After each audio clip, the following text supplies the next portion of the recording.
breaking news coming in. President Nicolas Maduro, who has been, along with his wife, captured and flown out of the country. This is the latest that is just coming in.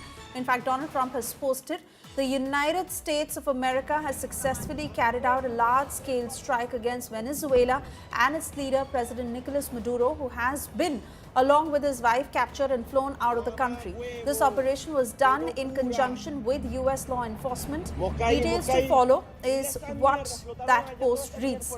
There will be a news conference at 11 a.m. at Mar-a-Lago. Thank you for your attention, Donald Trump. That's the latest tweet that confirms the attacks that have happened after U.S. struck Venezuela against Maduro.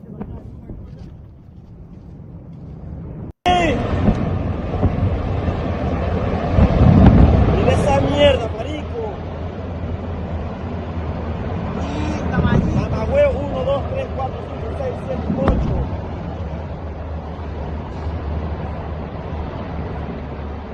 Mamá huevo, qué locura. Mosca ahí. Mira esa mierda, explotaron allá toda esa mierda porque tú me estás explotando. Dios mío. And that is the next possible move, a regime change in Venezuela after US President Donald Trump has confirmed Maduro and his wife have been captured. They've been flown out of the country. There are yet no details about where they've been taken, whether they've been held hostage. All of that has not been confirmed, but those are the pictures on the right of your screens from Caracas in Venezuela of the US military strikes that had taken place. Venezuelans have expressed shock and fear as they captured these videos of billowing smoke and bright orange flashes in the sky. A power outage that was also reported. Trump had repeatedly promised land operations in the South American oil producer, which Maduro had led since 2013. US, Venezuela's opposition and various other nations had also claimed that Maduro had rigged an election last year to stay in power. Although Trump has not publicly detailed the aim, but has privately pressured Maduro to flee the nation. And this is something that has also been confirmed by the US, that Maduro and his wife were captured. They've now been flown out of Venezuela. This obviously hinting at how they are alive, but they have been flown out of Venezuela, and a regime change that is expected in Venezuela. Now, when the elections will happen, will the elections happen, and how is something we are still waiting for answers to. The Venezuelan government that had accused the United States of attacking civilian and military installations in multiple states, calling it military aggression by Washington. And the government that was led by President Nicolas Maduro had declared a national emergency following the series of attacks that had happened in Venezuela. US has, of course, in the form of this post that is coming from Donald Trump, confirmed one thing, that those strikes were very much carried out by the US and how Maduro and his wife have been captured. They've been flown out of Venezuela. Those are the pictures on your screens from Caracas in Venezuela, where the strikes had happened. US military had launched these strikes. And now in the latest, Trump saying that Maduro has been captured, he's been flown out of the country. President Trump, who had ordered strikes on sites inside Venezuela, including their military facilities, as the campaign against the regime of Venezuelan President Nicolas Maduro had been carried out. Donald Trump had later said that Maduro and his wife have been captured and flown out of the country during the large-scale strike by the United States. The strikes that follow months of U.S. military buildup in the region, with the USS Gerald R. Ford aircraft carrier and numerous other warships that were positioned in the Caribbean.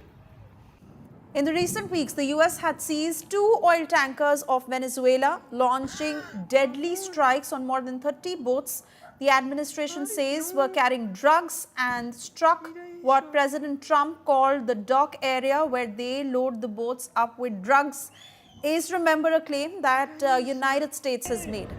The Trump administration had accused Maduro of drug trafficking and working with gangs designated as terrorist organizations, which Maduro had denied right till the end. And on Christmas Eve, Donald Trump had declined to say what his goal was, but cautioned if Maduro plays tough, it will be the last time he'll ever be able to play tough. Let me bring in Sushant Sareen joining us on the broadcast. Sushant, what is your reading into the strikes carried out by the US? Were you expecting it given the sort of statements that were coming in from the US administration, and what next for Maduro? Well, I think the writing was on the wall, what they were planning to do, what the Americans were planning to do. And this is not the first time they've done this. It's an old American adage, give a dog a bad name and then hang him. And that is what they've been trying to do with Venezuela, especially. I'm not a fan of the Maduro regime or whatever was going on in Venezuela, but that is Venezuela's problem. That was not the United States problem. And what the US has done, please, somebody should explain to me, especially these Western people, how has what the US done any different from what Russia did, for which you were criticizing Russia and excommunicated Russia and imposed sanctions on Russia? Russia was trying to defend its own sovereignty and trying to defend its own national interest and its own existence, which was being threatened by the West. What the Americans have done in Venezuela is indefensible in any which way.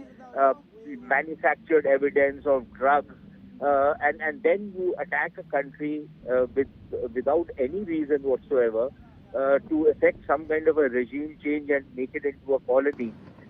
What is this rules-based order that the Americans were telling us all along? If tomorrow the Chinese were to do something similar in Taiwan, then will it be acceptable? Because the Chinese have manufactured some excuse to carry out an invasion of another country.